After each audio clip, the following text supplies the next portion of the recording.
last talk of the night. Thanks so much for coming. I'm Robbie Lamb. I lead the Year Foundation. Really glad to be here. Japan has been so welcoming, and happy to close out the night. So anyway, what sparked this is the government of Japan actually approved a white paper that is making Web3 kind of an industry of choice, and they've done a lot of things to promote growth. So this panel is really to talk about what's the scene in Japan in Web3. Well, we've got two VCs, IBC from Japan, with Ryan in the space.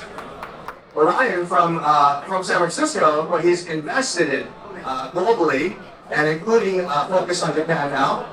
And we have two entrepreneurs, Ben and Jeff, who are builders in the Web3 space. So let's do some quick introductions. Be first. Check. You guys hear me? This one's out of battery. Maybe you want to charge this. Hi, my name is Tokyo Jeff. You guys might know me as Jeff Bihar. I've been a music producer for 24 years of my life. I produced over 280 artists in my lifetime. Lots of K-pop, lots of J-pop. Any J-pop listeners up in here? I got a few. Thank you so much. Yeah, great. Now I'm happy to be CCO of Collection as well as Reeboks. We've been dropping K-pop and J-pop drops. Now we're going hard into manga and anime. Looking forward to this panel. Great to meet you all. Thank you. Well, we're bringing to life anime characters right on social. Before doing that, I used to do 50 Cent's tweets when he was a top 10 Twitter account in the world. That he, because the fans wanted to hear it getting shot 9 times, drug dealing and in the club. Now, he was in the office again. So now we have characters that are going out and doing those kind of crazy things live on Twitter and exporting the anime culture all around the world from Japan. Hey everybody, thanks for having me out. My name is Ryan Parrott. I'm with Orange DAO from San Francisco, and we're a DAO of alumni of Y Combinator. And 1,300 of us, we've raised a $50 million venture fund investing in crypto startups around the world. We write a $100,000 check. When you receive an Orange DAO angel check, you don't get access to one angel, you get access to 1,000, a whole community. And we're really excited to be in Japan and visiting and connecting with more amazing founders over here. Hi. Good evening, everyone. I'm Akio from IBC, and I think we have an interesting next panel here, but I represent, Japan on this panel. We are probably the most active seed stage VC in Japan, and we have about 200 Web3 crypto portfolios. And what's very interesting about our background is we are actually supported by a lot of Japanese corporates, including big game companies like Sega and Bandai, and a few other names you might recognize. And Japan is a very strange market. When the rest of the world is down on crypto, we are up. When SEC is cracking down on crypto, Japanese government just gave license to one of our stablecoin companies here in Japan. So we are, in fact, in this bizarre land. And I'm happy to share some interesting observations that I'm seeing here in the local market with you guys tonight. Thanks for the intro. So let's kick it off with I think you had a good thread there. What is the scene in Web3 in Japan? What's going on? What's your outlook? We'll start with.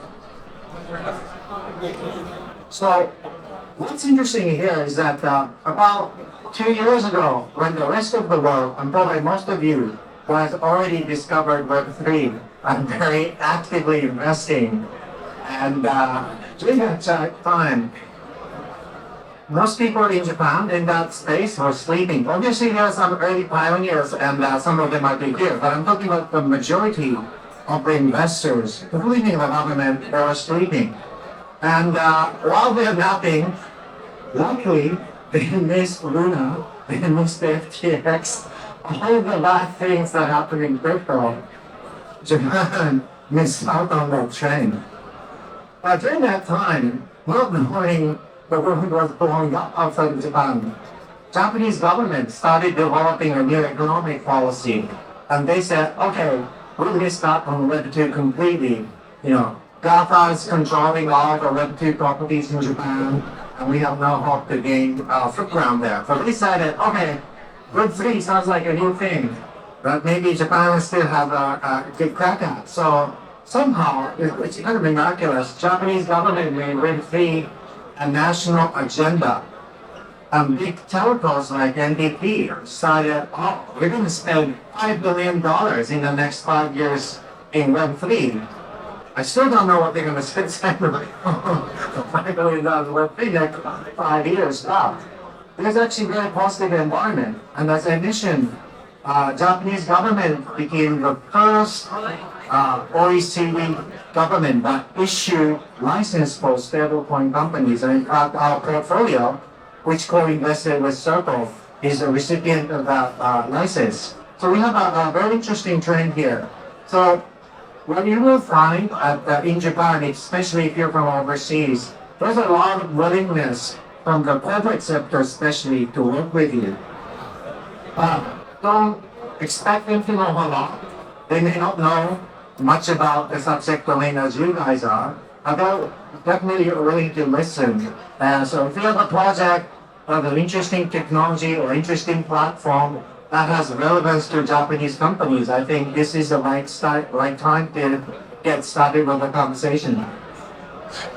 I'll mention just for contrast. Thank you. Yeah, no, this is much better.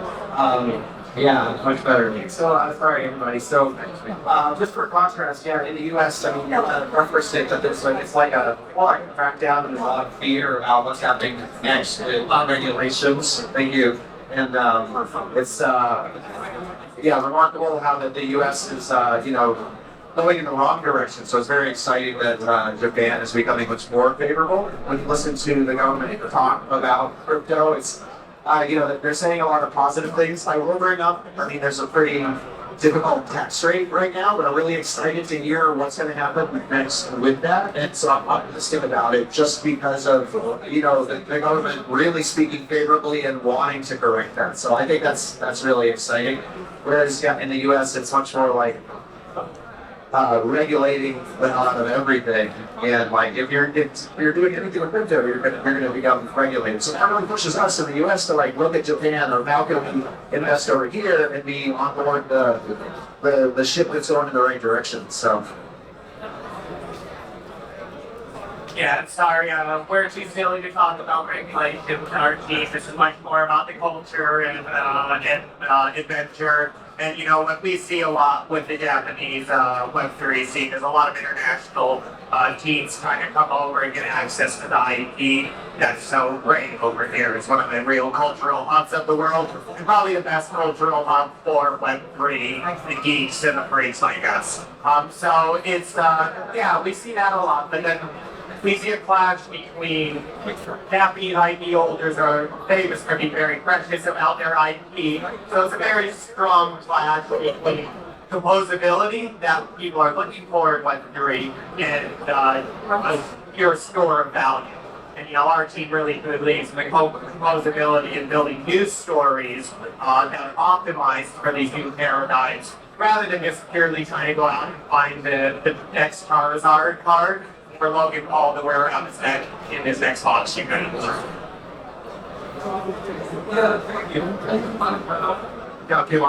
So how many guys were here last year for like a similar type of crypto event? Raise your hands. How many people here? Like nobody, right? Three people. Like 3 people were here last year, right? This is how fast Japan is growing right now. We have so many different types of payments. We've got live payments. We've got QR codes. We've got everything in yet. Right now, Japan is on the plus, the major explosion for Web3. I'm super excited. I'm so happy to have all you guys here. It's going to be a completely different game when you're on here next year. I think there's so many builders. As you were saying, there's $5 billion here in the industry. We've got great ideas. We want a real place of sincerity, with a really good vision. I think Japan will be the next big territory for Web3 blockchain and NFTs.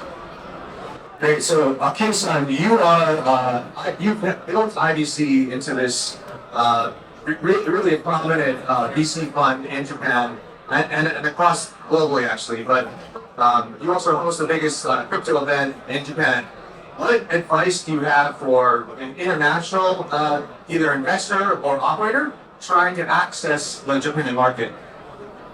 So first of all, I'm going to do a little plug for the event. So everyone here, if you're interested in coming to the largest crypto event in Japan, it's going to be happening in Kyoto end of June. So if you can find me or any of my colleagues, we can figure out how to get you over. But what we are seeing is that these kind of events is becoming kind of an interesting breeding ground for new ideas. Right? So Japan event, we are expecting to have about 8,000 people in Kyoto, and some of the projects are trying to do exactly like IP collaboration you guys are talking about. For example, Azuki, we actually helped them to find a very old traditional temple to do an Azuki themed event. And so obviously they got all the Japanese imagery that they use. And now they can have actually cosplay them in one of the traditional temples in Kyoto. The only thing I'm worried about is someone might burn down the historical building, but as long as that doesn't happen, we're going to have fun. But having said that, so to directly answer your question, I think there are Japanese IP collaborations that might be possible. Like, for example, game companies like Sega and Bandai with great IP, they are now entering the crypto space and trying to collaborate with external Web3 projects. But at the same time, there's a lot of sensitivities around IPs in Japan. And even talking to Sega, which is our LP, they told me something very interesting. Like they're actually very scared to mention the word NFT in the same context as, say, Sonic the Hedgehog. Because every time they say that, all the fans in US and Europe will freak out and start sending hate mail. And apparently, it's not just a Japan-specific issue, but there are people out there who actually think NFTs are evil word, and they can actually destroy your IP. However, they said it's less of a concern when they do that in some parts of Asia. People are actually more accepting NFT than they don't actually send hate mail to you just because you mentioned it.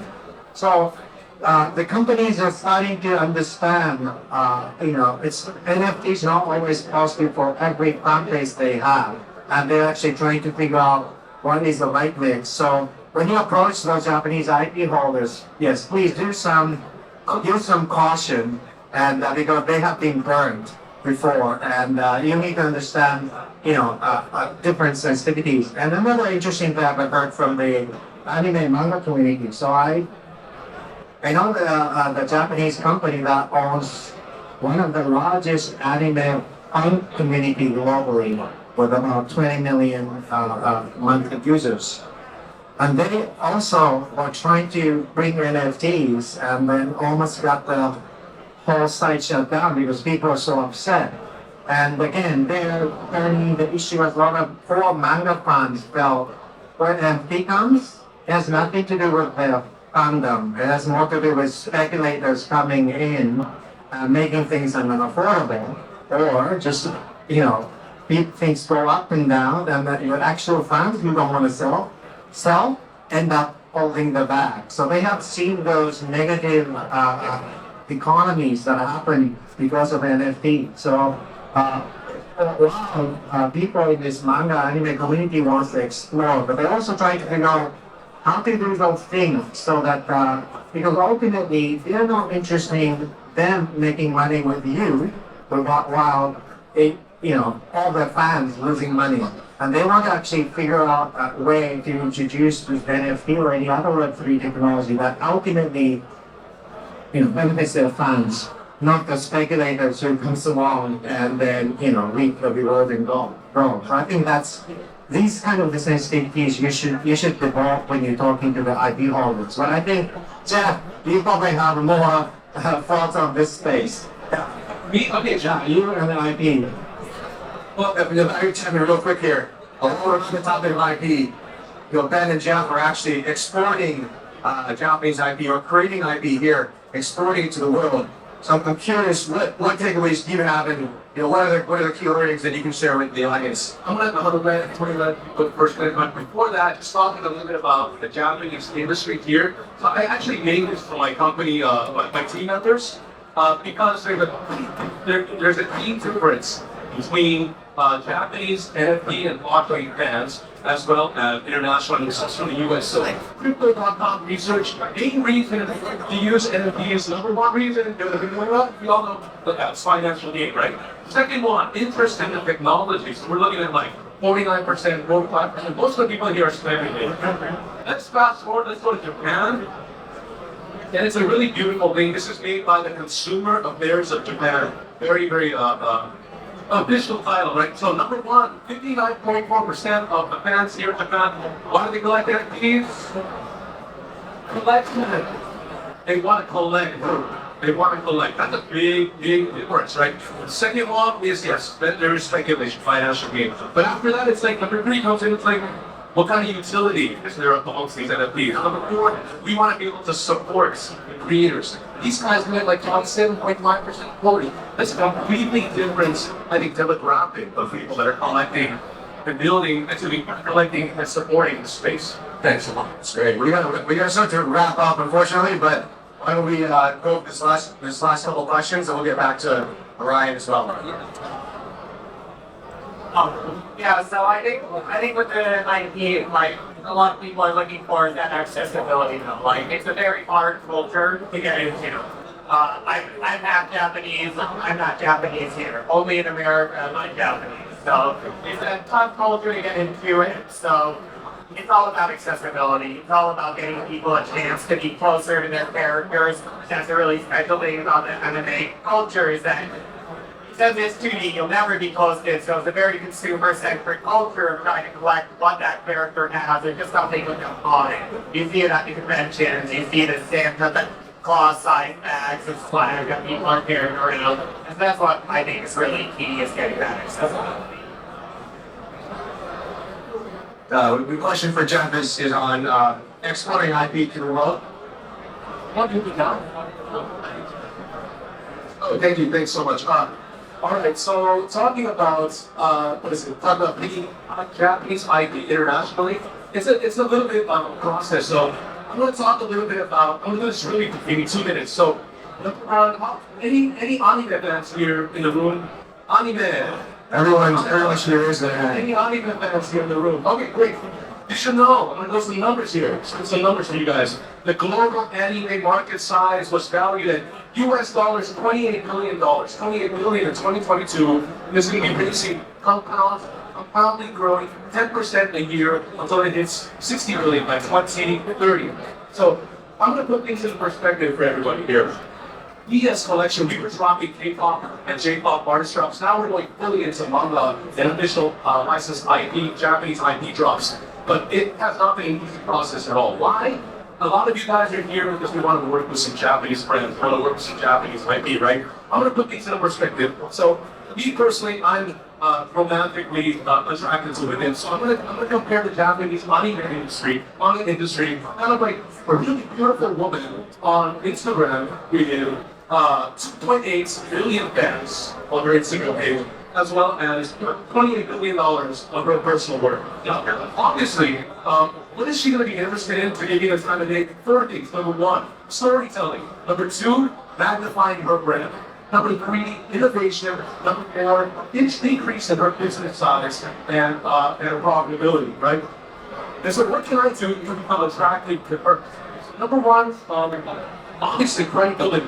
She's got 2.88 million followers on Instagram. I don't have a verification mark. We don't have any mutual friends. It's going to be really tough for me to get her attention. So you don't have the type of social credibility or social from what you and your project is building.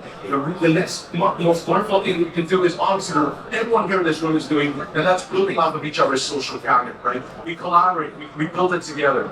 And yeah, a lot of times it falls on deaf ears, but let's do our best. Let's be genuine to have this discussion and create the credibility for ourselves. Number two, obviously people want to do, the last thing we want to do is be considered as well, independent and internationally anywhere else. Number two, innovation. So I don't need to go into this in detail, but $30 billion industry already. There's not enough need for them to do a lot of innovation, right? Only there's more profits that can be made from just increasing the amount of business that they're doing with their existing systems. But that being said, most of their board meetings, most of all this stuff is going to be how do we maximize our profits, how do we maximize our profits. Chances are there's not going to be a lot of people sitting in that room coming up with new innovative strategic ways to build on Web3. This is where all of us come in, right? With our credibility, with our charisma, with our great information. Number 3, patience and understanding. Patience and understanding. A lot of people here, it's your first time to Japan, right? Is it our first time here to Japan, some people? Let's do so. Yes, Japan is slow, yes. Japan is slow, but Japan is always on time, right? Am I right? Am I wrong? Yeah. Japan is slow, but Japan is always on time. So Japanese people were, there's a reason why Japanese heritage lasts so long, because we took a really damn long time building it. Which means that it's going to take a really, really long time for us to keep telling that story, for us to keep holding on to that heritage for times to go. So, being American, right, I'm always like, my mindset's like, LFG, let's go, right? And right here, right now, let's go right here, right now. But you gotta take into consideration, like, even any of these buildings right here, we've got massive, massive companies with major, major amounts of employees. To get approval for anything will take weeks, will take months. To get to the guy that you need to talk to will take forever. Sorry, I want to be mindful of time, but yes, I'm going to drop it again, be credible, be innovative, be patient and understanding, and welcome to Japan. Let's get it done, guys. Thank you. All right, last questions for Ryan. So Ryan, you've got a global community across Orange now. You invested in some Japanese founders as well, and you're also looking to invest in Japanese founders in Japan. How are you integrating, the investor network as well as your founder network globally, especially integrating Japanese founders? Yeah, thank you. That's a great question. That's a great question. And we're doing so Orange DAO right now, members are just founders of Y Combinator-backed companies, and we're investing in startups around the world. And actually, this is a great opportunity. I don't think this has been shared publicly before, but I will share it here. We are working on making our portfolio of Orange companies into federal DAO members. And that's the next big expansion for us, yeah, because, we don't have an official relationship with YC, we have Y Combinator that we all went through, but we're not going to stay, behind them all the time, right? And so we're really going to YC crypto. And for that, we're bringing all of our founders into the DAO and the membership. So we're very excited about that. And particularly, in Japan, as I've met different investors and discovered the types of DAOs that they're also creating, we're very excited about DAO to DAO partnerships. We're like, okay, D2C, B2B, we're kind of moving that out of the way, and we're thinking D to D. And we're just very excited about the possibilities of DAOs working with DAOs, and I see a lot of innovation here in Japan in that area, so we're super excited about that. So thanks a lot. All right, that concludes our panel. Thanks a lot for the panelists. Thanks for all.